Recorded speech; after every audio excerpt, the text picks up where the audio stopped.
Assalamualaikum warahmatullahi wabarakatuh. Berjumpa lagi ya dengan Bu Mega. Bagaimana kabarnya hari ini? Semoga kita selalu diberi kesehatan dan dalam perlindungan Tuhan Yang Maha Esa. Kali ini kita akan belajar tematika benda di sekitarku dengan subtema yang pertama, aneka benda di sekitarku, dengan pembelajaran yang kedua. Benda terbuat dari berbagai bahan dasar. Mari kita pelajari bahan pembentuk benda. Perhatikan gambar-gambar berikut ini.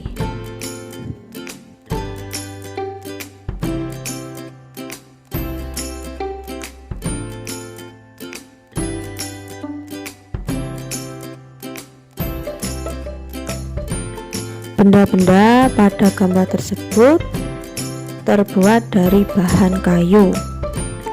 Kayu juga digunakan untuk membuat benda kerajinan lainnya, misalnya patung dan figura.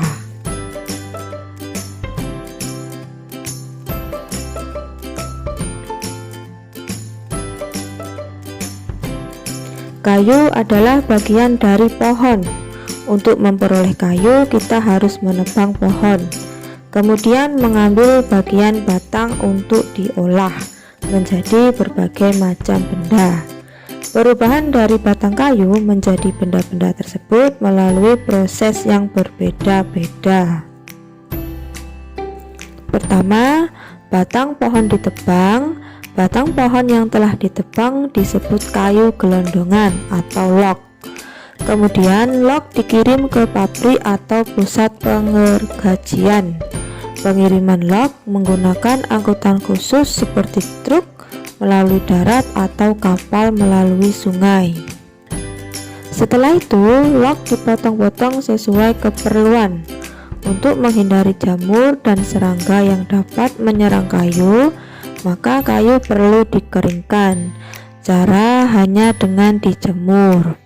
Kayu dijemur sekitar 2 hingga 4 minggu. Setelah dijemur, kayu siap diolah sesuai kebutuhan. Kayu dapat dipilih menjadi bahan dasar benda. Mengapa? Karena kayu mempunyai banyak keunggulan. Keunggulan kayu adalah mudah dibentuk. Beberapa benda yang terbuat dari kayu jati dapat bertahan sampai puluhan, bahkan ratusan tahun.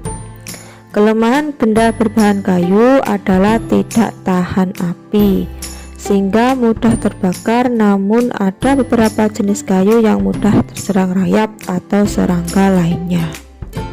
Berdasarkan wacana tersebut, kalian bisa menjawab pertanyaan-pertanyaan berikut ini.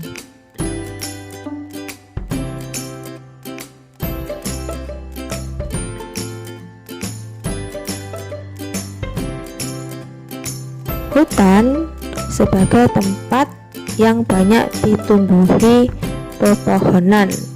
Pohon-pohon tersebut tentunya nanti akan bisa digunakan sebagai kayu dan sebagai bahan dasar untuk membuat sesuatu yang berbahan kayu seperti meja, kursi, lemari, dan lain sebagainya.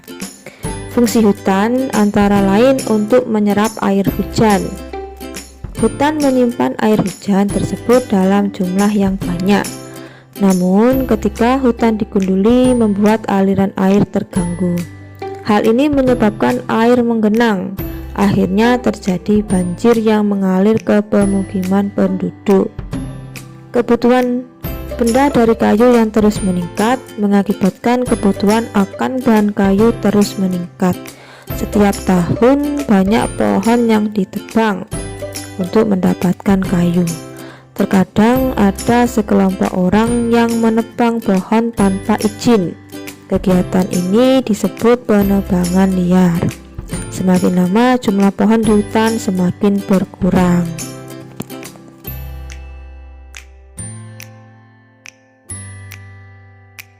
Nah, kalian bisa menyelesaikan permasalahan tersebut dengan bermusyawarah bersama kelompok.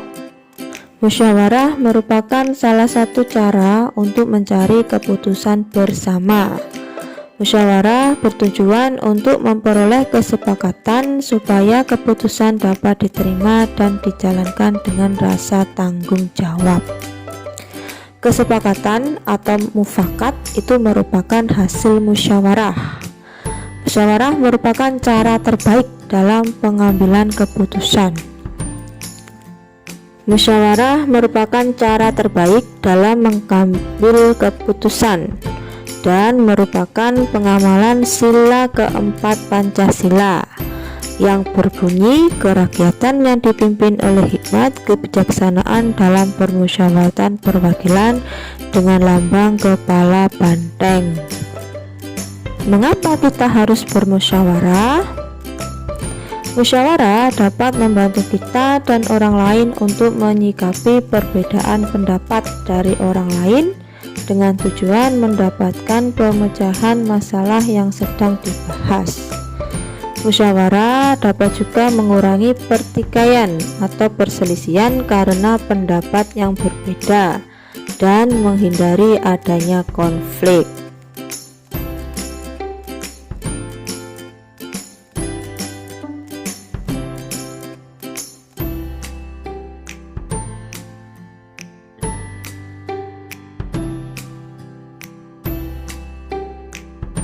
Kita telah mengetahui bahwa benda itu juga terbuat dari bahan kayu, yang mana kayu tersebut diambil dari hutan.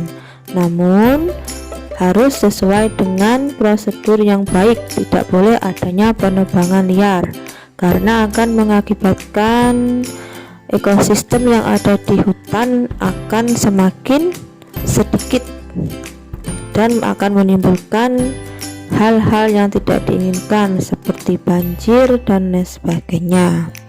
Tentunya permasalahan itu bisa kita tangani dengan bermusyawarah bersama kelompok kita dengan masyarakat di sekitarnya untuk menangani masalah penebangan liar.